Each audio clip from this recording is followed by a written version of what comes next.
27-এর কর্মসূচি নিয়ে জেলায় জেলায় কিন্তু পারদ চড়ছে। 23টা জেলায় অলরেডি কিন্তু কোচবিহার থেকে বেরিয়ে পড়েছে, পুরুলিয়ার প্রত্যন্ত গ্রাম থেকে বেরিয়ে পড়েছে, পুরুলিয়া থেকে বেরিয়ে পড়েছে। সুতরাং জেলায় জেলায় কিন্তু পারদ চড়ছে। বঞ্চিতরা দিচ্ছে ডাক 22 স্টেট নিয়োগ পাক। আমি আমার বাড়ি সুন্দরবন থেকে চলে এসে আছি আল্লাহ লক্ষ্য 27 তারিখ আগামীকাল যারা আমাদের বঞ্চিত করে রেখেছে তাদের ঘুম কেড়ে নেব। এরকম বারে বারে হবে। বিহারে যেমন সববার নিয়োগ দিয়েছে টেট কোয়ালিফাইড লাস্ট 6 মাসে, সেটা বাংলায় কেন হবে না? এই দাবিতে 27 তারিখে চলে আসুন। আমি বিভিন্ন মিজানুর ভাই কাল আসো। লাভ ইউ বাস। আমার কষ্ট অনেকে জিজ্ঞাসা করে, দাদা তুমি এত কষ্ট করে পারো কি করে? আমি এটুকু বারে বারে গ্রুপে লাইভে বলছি আজকে, যে সেই সব প্রতিবন্ধী যুবক যারা কাঁদে ফোন করে, তাদের জন্য আমার মনের জোর বেড়ে যায়।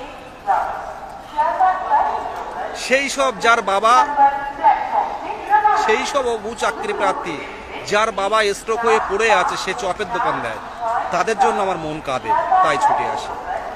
যার মা ক্যান্সার আক্রান্ত, যার বাবা ক্যান্সার আক্রান্ত, তাদের জন্য আমার মন কাঁদে, তাই চলে আসে। যাদের স্বপ্ন শিক্ষক হওয়ার, হবু শিক্ষক হওয়ার স্বপ্ন বরাবরই, তাদের জন্য আমার মন কাঁদে, তাই ছুটে আসে। আমার মায়ের জন্য আমার মন কাঁদে।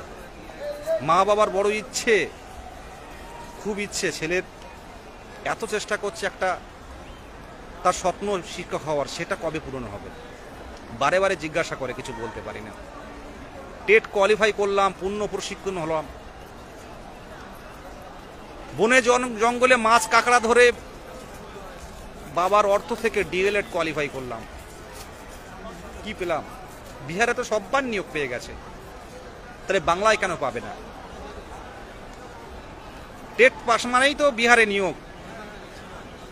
তো বিহারের মতো একটা গরিব রাজ্য যদি পারে, বাংলা কেন পারবে না?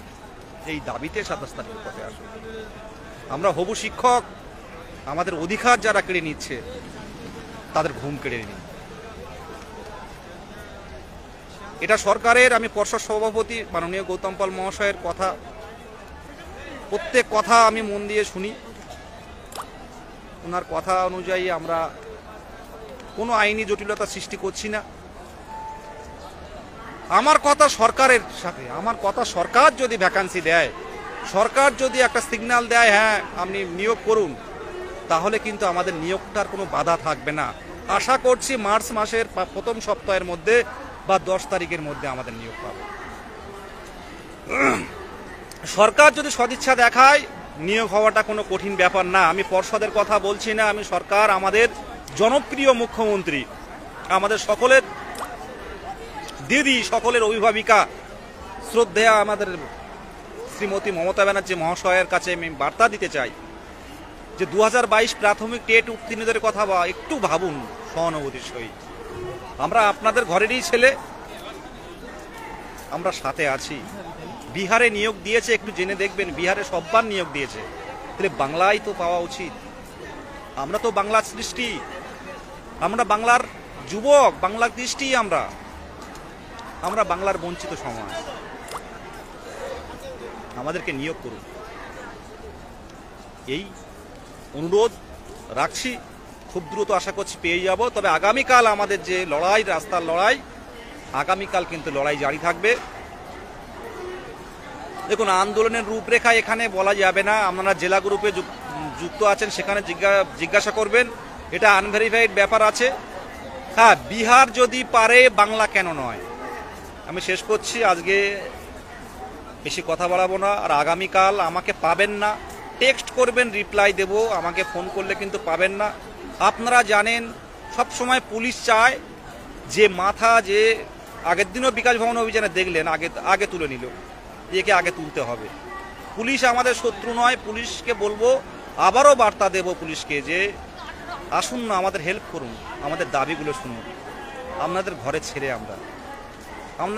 ছেলে আমরা। পুলিশকেও বলবো, আগামীকাল আমাদের সাথে সাহায্য করুন। আপনাদের ল অ্যান্ড অর্ডার অবশ্যই মেনটেন করবেন। কিন্তু কোন হবু শিক্ষক টেট উত্তীর্ণ সমাজ গড়ার কারিগরদের যেন কোনো গায়ে আঘাত না লাগে। আমি এটা আবারও 2022 প্রাথমিক টেট উত্তীর্ণের একজন সহযোদ্ধা হিসাবে আমি এই বার্তা দিতে চাই যে আপনারা কিন্তু প্রাথমিক টেট উত্তীর্ণ যারা আগামীকাল পথে নামছে এদের দিকটা কিন্তু একটু দেখবেন।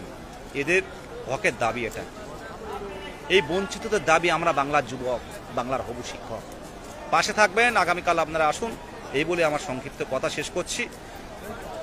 কাল দেখা যাবে। সবাইকে আবারও সংগ্রামী অভিনন্দন। ভালো থাকবেন, নিজেকে খেয়াল রাখবেন।